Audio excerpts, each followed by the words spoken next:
요한일서 3장 13절에서 24절까지의 말씀 마음을 집중하여 함께 봉독합니다. 형제들아, 세상이 너희를 미워하여도 이상히 여기지 말라. 우리는 형제를 사랑함으로 사망에서 옮겨 생명으로 들어간 줄을 알거니와 사랑하지 아니하는 자는 사망에 머물러 있느니라. 그 형제를 미워하는 자마다 살인하는 자니 살인하는 자마다 영생이 그 속에 거하지 아니하는 것을 너희가 아는 바라. 그가 우리를 위하여 목숨을 버리셨으니 우리가 이로써 사랑을 알고 우리도 형제들을 위하여 목숨을 버리는 것이 마땅하니라. 누가 이 세상의 재물을 가지고 형제의 궁핍함을 보고도 도와줄 마음을 닫으면 하나님의 사랑이 어찌 그 속에 거하겠느냐. 자녀들아, 우리가 말과 혀로만 사랑하지 말고 행함과 진실함으로 하자.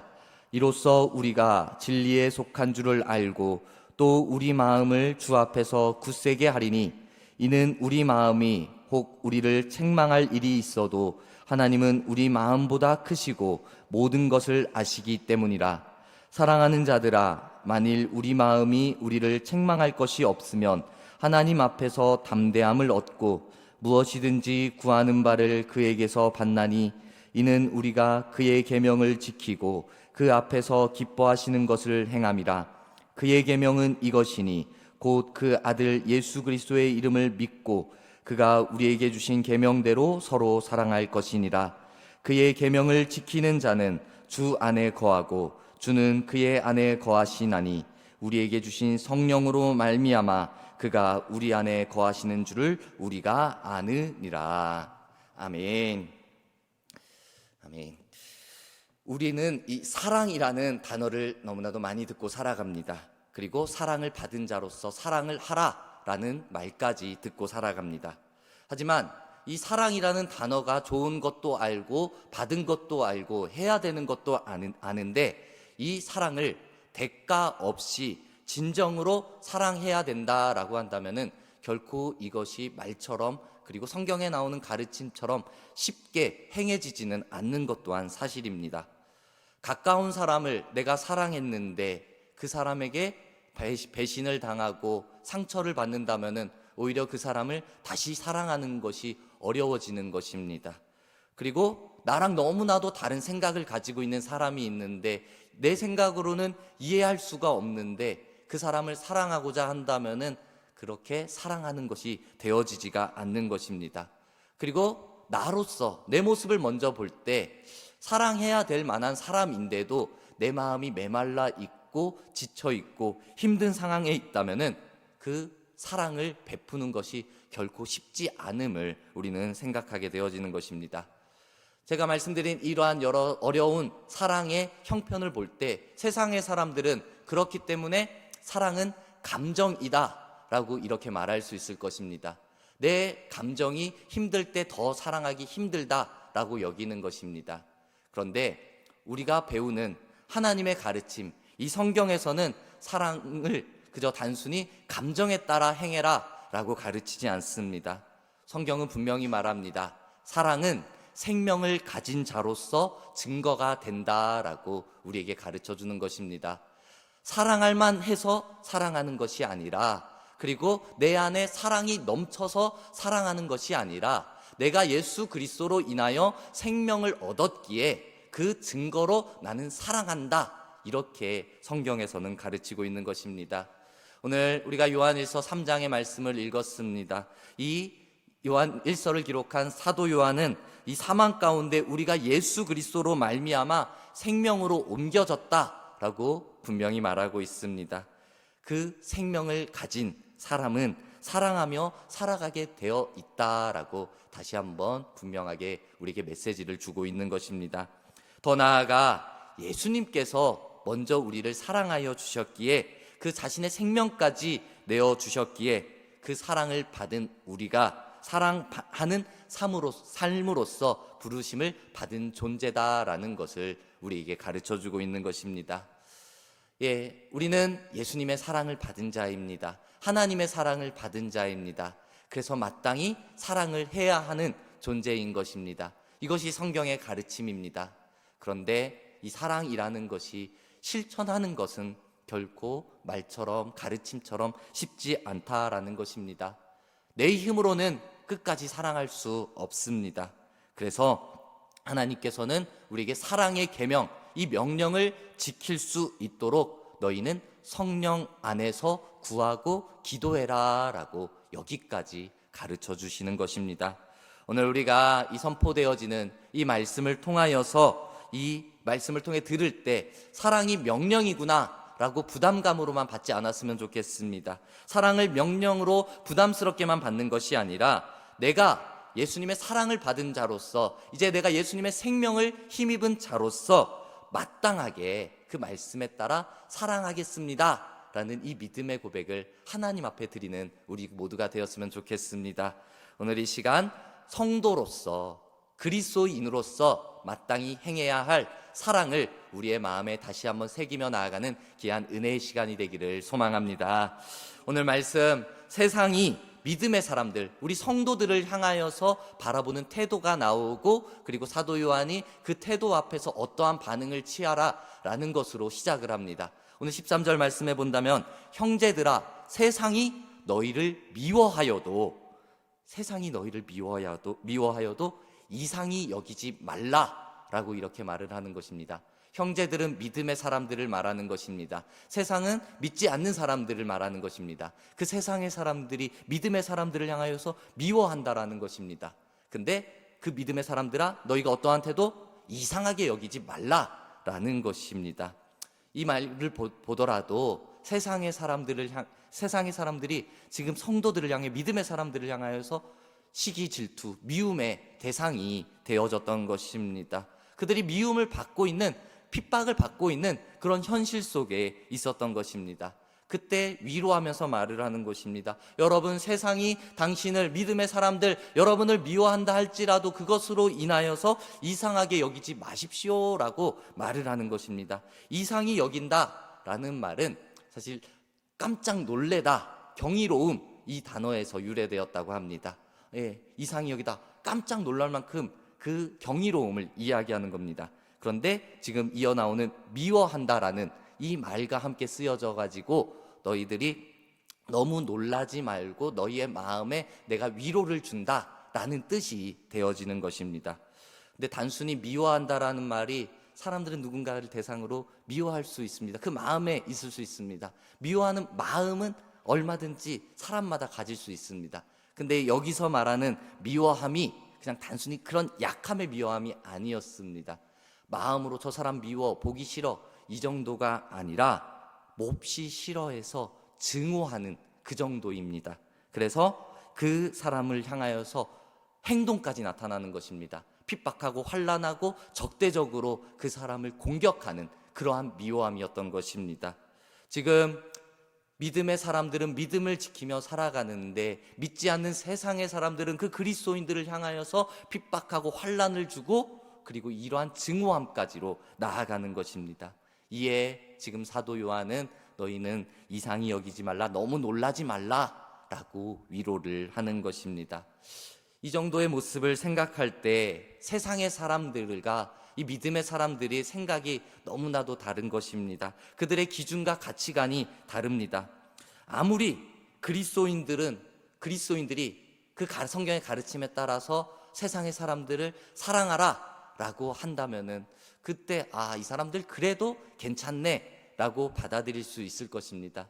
근데 세상의 사람들은 그 하나님의 가르침, 이 믿음의 사람들의 고백을 전혀 듣지를 못하는 것입니다. 그대로 받아들이지를 못하는 것입니다. 세상 사람들이 그리스도인을 미워하는 이유가 무엇이겠습니까? 그들 안에 하나님이 없기 때문에, 예수님을 알지 못하기 때문에 그리스도인들을 핍박하고 정죄하고 그 비난을 하는 것입니다. 그들이 싫어서 그런 이유가 있을 수 있지만 가장 큰 이유는 그들은 하나님을 알지 못하기 때문에, 예수님을 알지 못하기 때문에, 그로 말미암아 그 안에 하나님의 사랑을 누리지 못했기 때문에 그 그리스도인을 향한 미움이 드러나게 되어진 것입니다. 그렇기 때문에 우리는 그 사람들을 이해하고 그 사람들의 마음까지 이상히 여길 필요가 없는 것입니다. 그리스도인들은 세상에서 어찌 보면 이 성경의 가르침대로 미움을 받을 만한 것을 당연히 여길 수도 있어야 하는 것입니다. 세상이 교회를 싫어한다고 해서 우리는 그것에 대해서 그 사람들을 적대시할 필요도 없는 것입니다. 세상과 우리 믿음의 사람, 그리스도인의 기준은 분명히 차이점이 있는 것입니다. 오늘 14절 앞부분을 본다면은 우리는 형제를 사랑함으로 사망에서 옮겨 생명으로 들어간 줄을 알거니와 라고 이렇게 말하고 있습니다. 세상의 사람들은 그리스도인을 미워하고 핍박을 합니다. 하지만 그리스도인들은, 믿음의 사람들은 오히려 그들을 사랑하라 라고 이렇게 가르침을 듣고 있는 것입니다. 오늘 말씀에 그리스도인들은 서로 사랑해야 되고, 그리고 자기 안에서만, 교회라는 공동체 안에서만, 믿음의 사람들끼리만 사랑하고 끝나는 것이 아니라 세상을 향해서 하나님의 사랑을 전하라 라고 가르침을 듣고 있는 것입니다. 그렇게 해야 할 이유가 무엇이겠습니까? 우리 안에 하나님의 사랑이 있기 때문에, 예수님의 사랑을 내가 받았기 때문에, 그래서 내가 이제 죽음에서 생명으로 옮겨졌기 때문에 우리는 사랑을 해야 되는 것입니다. 사망에서 옮겨 생명으로 들어간 줄을 우리가 이제는 알고 믿기 때문에 우리는 사랑함이 마땅한 것입니다. 우리 형제 사랑이라는 것, 이웃 사랑이라는 것이 사실 내가 형제를 사랑해야지만 구원받아 천국 갈 수 있어, 이것은 아닙니다. 하지만 이 형제를 사랑하는 것, 이웃을 사랑하는 것이 구원받은 사람으로서의 내가 살아가는 모습의 증거가 되어지는 것입니다. 다시 한번 말합니다. 내가 형제를 사랑하지 않는다고 해가지고 구원받지 못하는 것은 아닙니다. 하지만 내가 구원받은 사람으로서 마땅히 그 구원받은 자의 모습으로 사랑하는 것, 형제를 사랑하는 것, 이웃을 사랑하는 것은 드러나야 한다라는 것입니다. 우리 분명히 기억합시다. 내가 아직까지 사망의 자리에서, 죽음의 자리에서 앉아 있으면 안 되는 것입니다. 우리가 이 예배의 자리에 나온 것처럼 우리는 더 이상 죽음의 자리가 아니라 예수님으로 인하여 생명의 자리로 옮겨진 것입니다. 그렇기에 우리는 사랑을 드러내야 하는 것입니다. 예수님께서 분명히 우리에게 가르칩니다. 내가 진실로 진실로 너희에게 이르노니 내 말을 듣고 또 나 보내신 이를 믿는 자는 영생을 얻었고 심판에 이르지 아니하나니 사망에서 생명으로 옮겼느니라 라고, 나를 믿는 자는 이제 생명의 자리에 있다라고 가르쳐 주십니다.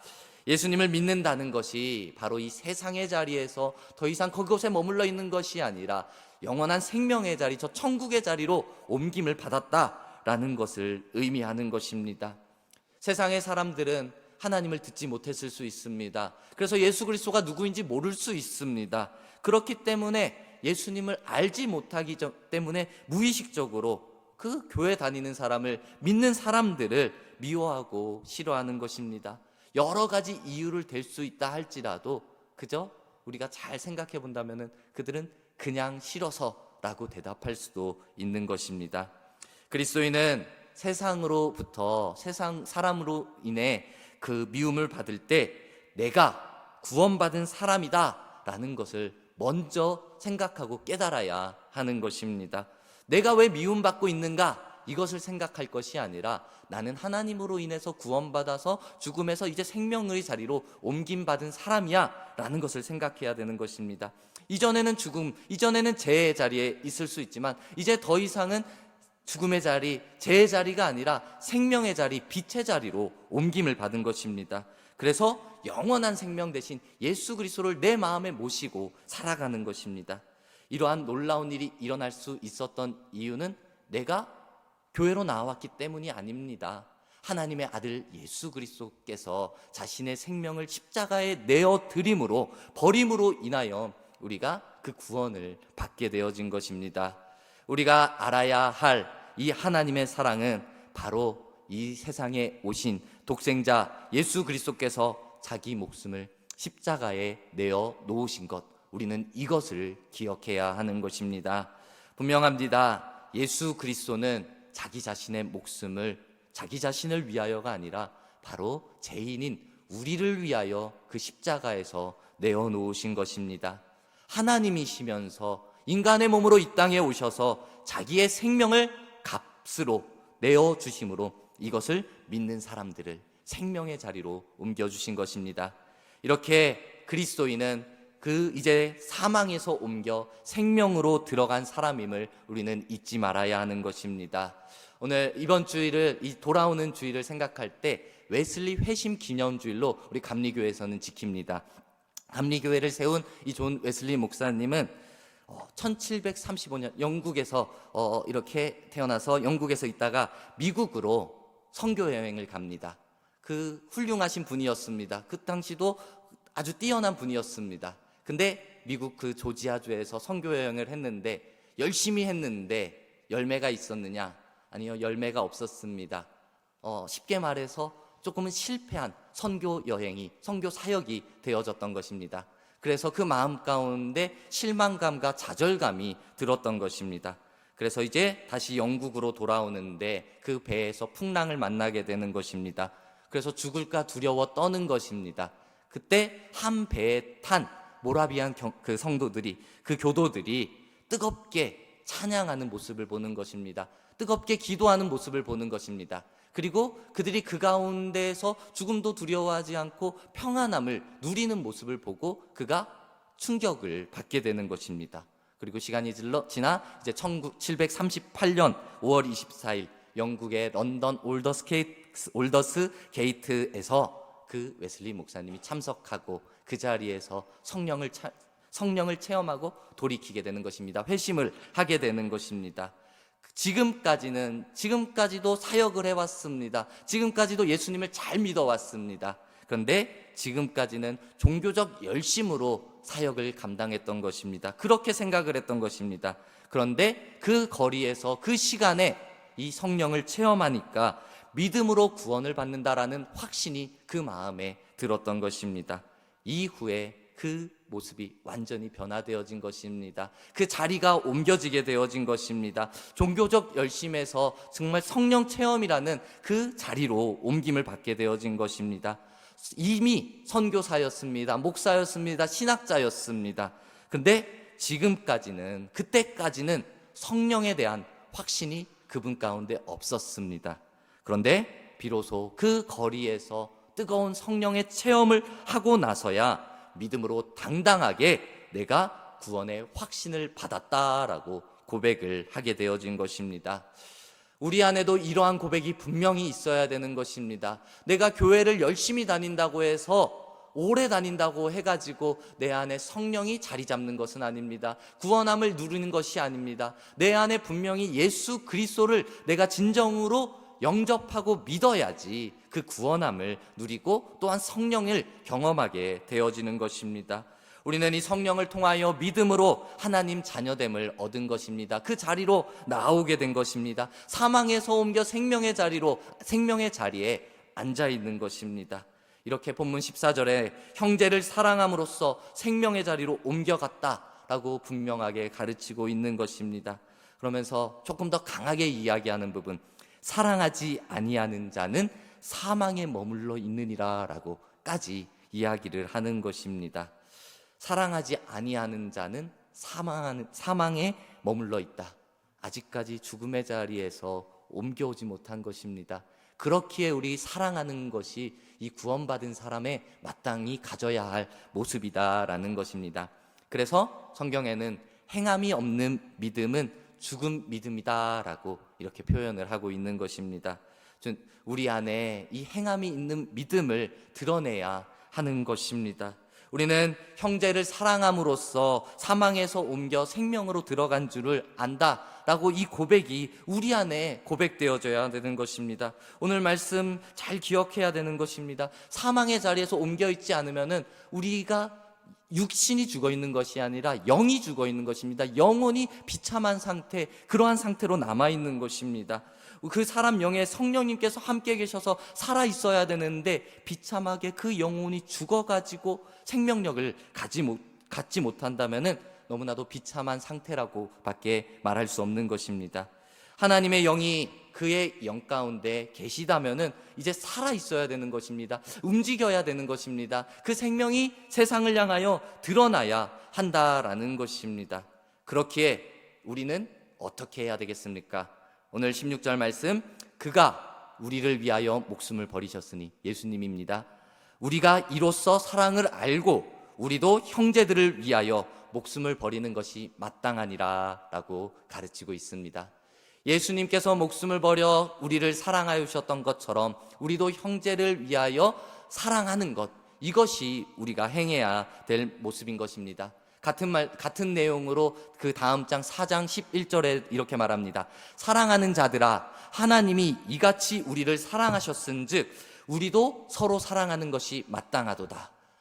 계속 반복되어지는 것이 서로 사랑하는 것 마땅하다, 당연히 가져야 된다라는 것을 가르치는 것입니다.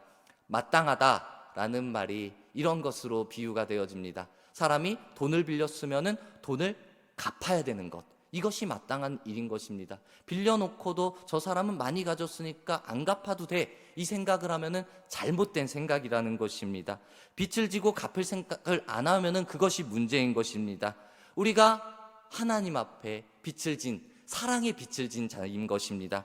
감히 갚을 수 없는 그 사랑을 하나님 앞에 받았는데 그것을 빚졌다고 표현을 하는데, 우리는 하나님 앞에 사랑을 받았기에 이제는 하나님을 사랑하고 그리고 내 이웃을 사랑하고 세상을 사랑하는 모습으로 나아가야 한다라는 것입니다. 우리 갚을 방법은 서로 사랑하는 것입니다. 하나님의 사랑을 세상 가운데 드러내는 것입니다. 많은 사람들이 하나님께 빚졌다라고 생각하지 않으니까, 그 사랑 받은 것을 깨닫지 못하니까 갚으려고 생각을 못하는 것입니다. 오히려 미워하는 마음으로 나타나는 것입니다. 하지만 빚은, 받은 것은 반드시 갚는 것이 당연한 것입니다. 해도 되고 안 해도 되는 그러한 것이 아닙니다. 하나님의 사랑은 우리가 받았기에 이제는 그것을 누리면서 세상을 향하여 갚아 나아가야 하는 것입니다. 반드시 실천해야 될 것이 바로 이 하나님의 사랑의 모습인 것입니다.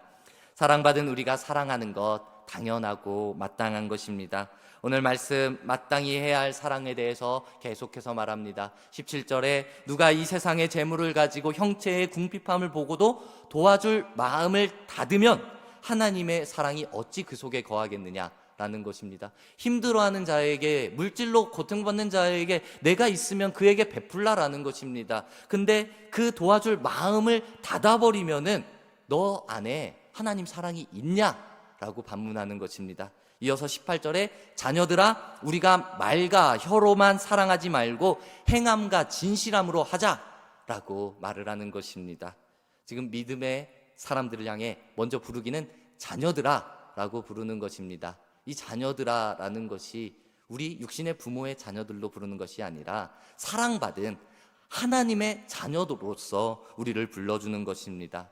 그렇다면 우리는 하나님의 사랑받은 자라는 것입니다. 근데 그 사랑받은 자들아, 어떻게 사랑하라고요? 말과 혀로만 사랑하지 말라는 것입니다. 행함과 진실함으로 하라는 것입니다. 지금 이 사도 요한이 사랑하라 라고 말하면서 이 안에 정말 간절함이 들어있는 것입니다. 안타까운 심정이 들어있는 것입니다. 안타까운 심정으로 힘들어하는 사람들에게, 성도들 그리고 세상의 사람들에게 도움이 필요하다면은 너희는 해라, 사랑해라, 도와주어라. 그래서 그 마음을 닫지 말고 너희 안에 사랑이 있는 것을 드러내라 라고 이야기하는 것입니다. 사랑받기에, 사랑받았기에 사랑하는 것입니다. 서로 이 시간 우리가 사랑받았음을 잘 생각해 봅시다. 내가 이 예배의 자리에 나올 수 있는 것도 하나님의 사랑을 받았기에 우리는 나올 수 있는 것입니다. 그렇기에 하나님의 사랑을 고백하는 것입니다. 그리고 나아가 우리 형제를, 우리의 이웃을, 그리고 더 나아가 세상의 사람들을 사랑함으로 실천하는 우리 모두가 되기를 소망합니다. 근데 여전히 부끄럽고 연약한 우리기에 하나님께 사랑받은 것을 내가 알고 있고 그리고 내가 전해야 되는데 우리는 연약해서 그렇게 실천하지 못할 때가 있습니다. 그렇기에 다시 한번 가르침을 주는 것입니다. 22절에 무엇이든지 구하는 바를 그에게서 받나니 이는 우리가 그의 계명을 지키고 그 앞에서 기뻐하시는 것을 행함이라 라고, 구하는 바를 그에게서 받나니 우리는 구하라라는 것을 가르쳐 주시는 것입니다. 구한다, 이것이 요구하다, 간청하다, 달라고 한다 라는 그런 뜻이 되어지는 것입니다. 이것이 바로 하나님을 향한 기도를 의미하는 것입니다.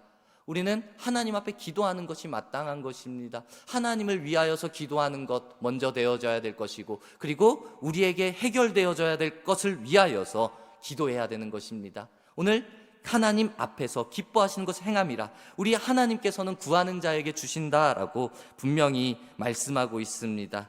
하나님의 뜻을 행하기 위하여서 하나님께 우리는 간구할 수 있는 것입니다. 기도는 하나님의 뜻을 구하는 것입니다. 성경은 그렇기 때문에 그런즉 너희는 먼저 그의 나라와 그의 의를 구하라, 그리하면 이 모든 것을 너희에게 더하시리라 말씀하십니다. 그리고 우리는 하나님이 기쁘시는 뜻을 위해서 분명히 기도함으로 나아가야 되는 것입니다. 우리가 기도해야 할 이유, 하나님의 계명을 지키고, 그리고 하나님께서 기뻐하시는 일, 그 일을 행하기 위해서 우리는 기도하는 것입니다. 하나님의 말씀대로 살아가기 위해서 기도하는 것입니다. 기도하는 사람은 말씀대로 살아갈 수 있도록 더욱더 노력해야 되는 것이고, 그리고 말씀대로 살아가기 위해서는 힘을 얻기 위해서 또 기도해야 되는 것입니다. 이 말씀과 기도가 기도로 말씀으로 계속해서 함께 이루어져야 되는 것입니다. 오늘 이 주시는 말씀이 무엇입니까? 그리고 우리가 해야 할 기도가 무엇입니까? 서로 사랑하라 라는 것입니다. 오늘 주신 말씀은 서로 사랑하라입니다. 근데 내가 사랑하지 못할 때가 있습니다. 그렇기에 하나님, 나에게 사랑할 수 있는 믿음과 힘과 능력을 더해 주세요 라고 간구하는 기도를 올려드려야 하는 것입니다. 이제 우리 모두가 사랑의 계명을 지킬 수 있도록 더욱더 기도하는 모습을 가지길 소망합니다. 분명한 것, 예수님께서는 구하는 이마다 받을 것이요 찾는 이는 찾아낼 것이요 두드리는 이에게는 열릴 것이니라 라고 그 주실 것을 약속하십니다. 또 그가 사모하는 영혼에게 만족을 주시며 줄인 영혼에게 좋은 것으로 채워주시리라 라고도 약속을 주신 것입니다.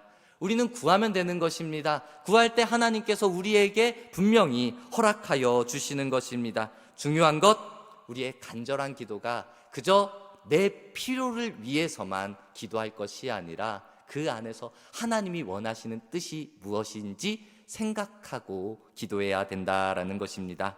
사모함으로 간절하게 기도할 때 그 방향이 하나님의 뜻에 맞다면은 우리 하나님께서는 분명히 우리의 기도를 들어주시고 응답해 주시고 허락해 주실 것입니다. 이제 우리 안에 이 사랑의 마음이 있기를, 그래서 사랑을 실천할 수 있는 우리 모두가 되기를 간절히 소망합니다.